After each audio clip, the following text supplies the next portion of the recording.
जब आप किसी हथौड़े से कील ठोक रहे होते हैं तब क्या आप नोटिस करते हैं कि वो हथौड़ा किस चीज़ से बना है, या उसमें लोहा है, या उसकी आकृति क्या है? उस समय आप सिर्फ देख रहे होते हैं कि कील पे हथौड़ा पड़ रहा है। खैर आइए आपको एक कहानी सुनाता हूँ। एक बार ना एक जादूगर होता है, उसे हर जादूगर की तरह जादू करना बहुत पसंद होता है और उसे ना सारे तरह के जादू आते हैं। मतलब वो कॉइन वाला, कार्ड्स वाला, हर तरह के जादू वो कर लेता है।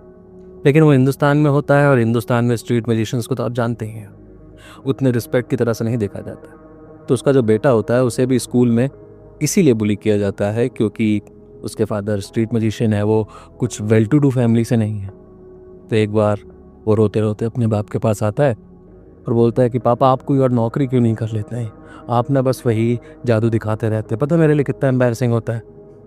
जादूगर हंसता है, हंसते हुए कहता है कि पता है जादू की सबसे खूबसूरत बात क्या है? जब जादू खत्म होता है तो सबके चेहरे पे एक सवाल होता है। सब एक एक सवाल लेके घर जाते हैं और जानना चाहते हैं कैसे हुआ। और वो असल जादू सिर्फ मुझे पता होता है क्योंकि मैं वो ट्रिक बनाता हूँ। खैर वक्त बीतता है, पैसे के अभाव के कारण जादूगर की तबीयत खराब रहने लग जाती है।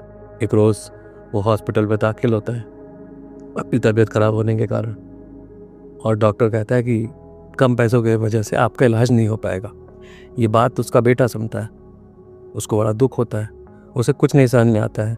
तो वो पापा के कार्ड्स निकालता है और जाकर अस्पताल में सबको जादू दिखाने लग जाता है। दूर से लेटा वो जादूगर अपने बेटे को जादू करता देखकर बहुत खुश हो रहा होता है। वो एकदम तल्लीन हो रहा होता है, लोगों को बहुत खुशी से दिखा रहा होता है। और कुछ पैसे लेके जब बाप के पास वापस लौटता है तो उसका बाप मुस्कुरा कर कहता है कि ये मेरी अभी तक की सबसे अच्छी ट्रिक थी, जाओ आज से तुम जादूगर जूनियर।